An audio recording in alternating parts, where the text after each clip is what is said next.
We are welcoming to those who have gathered, and we are, as always, invested with a form of glee to be of service to those who are of service to us. There are many things upon your world which you, as humans, have control over, and yet there are many things of which you do not.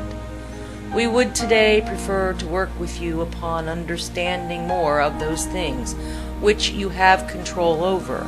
and ways in which to make fulfillment of them work to a degree that is higher than you have previously known. When mankind is of building that which he may build upon a reality that is in density, there is indeed the ability of the human physical body to build, and so this is the level of physicality. When someone endeavors to build forth, it is a combination of that which exist upon several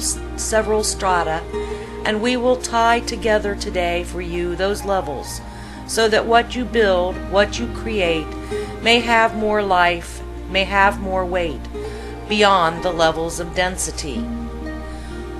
We will use for the moment an analogy of those who build homes, and perhaps this will give to you in picture forms an insight to what we are about in our conversation with you today.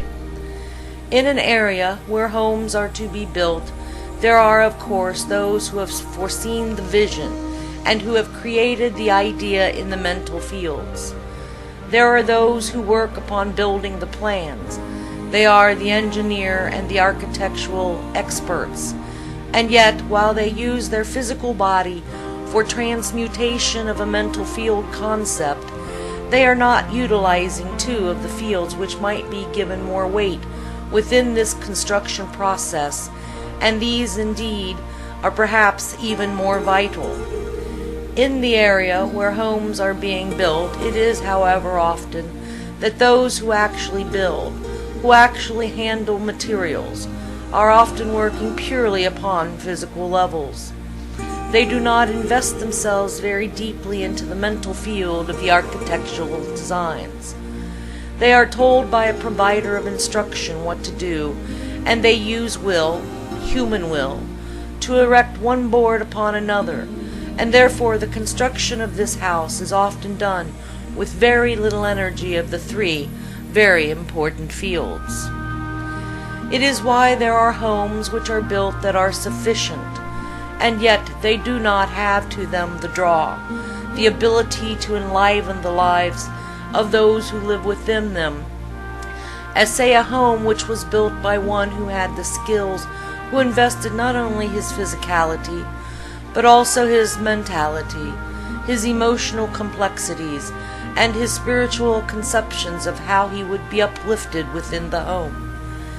It is imperative for all of you who are students of the creative process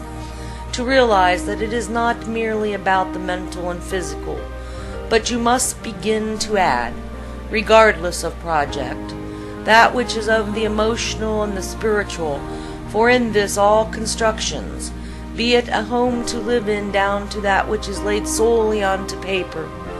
would begin to have a multi-dimensionality which imbues it with a form of life,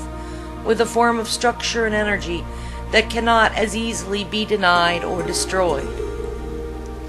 We are saying to you that while you are doing, regardless of path, that it is again imperative that you are mindful,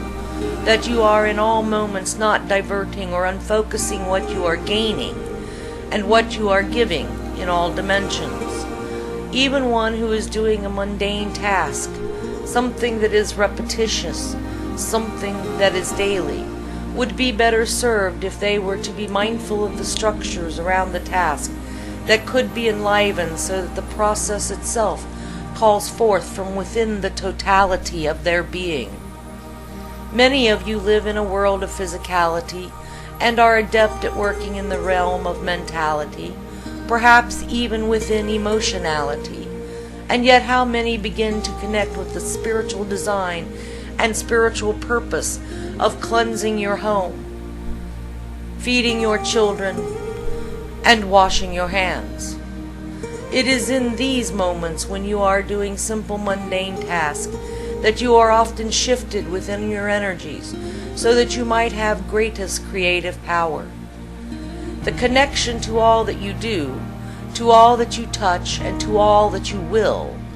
can only be heightened by a quick review of the importance of it on all dimensions. When the world in its various and sundry expansions and contractions, for you do live upon the world of duality, when they are happening, if you are intent upon creating expansion, can you not see that were you to create an expansion on all four dimensions, that it would indeed hold greater promise,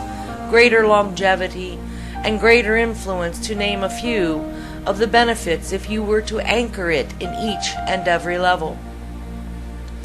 We are not ones who often assign to you exercises, and yet we say that we wish for you to begin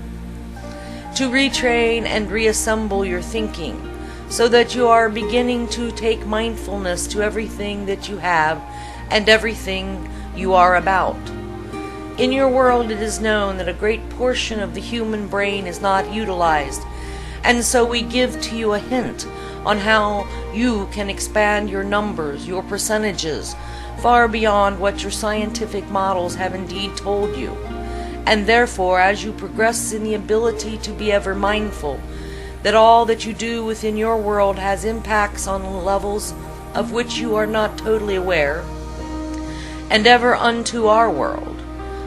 it will become habit, so that you do not miscreate, so that you do not create forth for yourself that which you have not really a desire for, or that which would have you say to another, why? Each moment that you are aware of all that you do and think, in this is indeed the power of the Creator.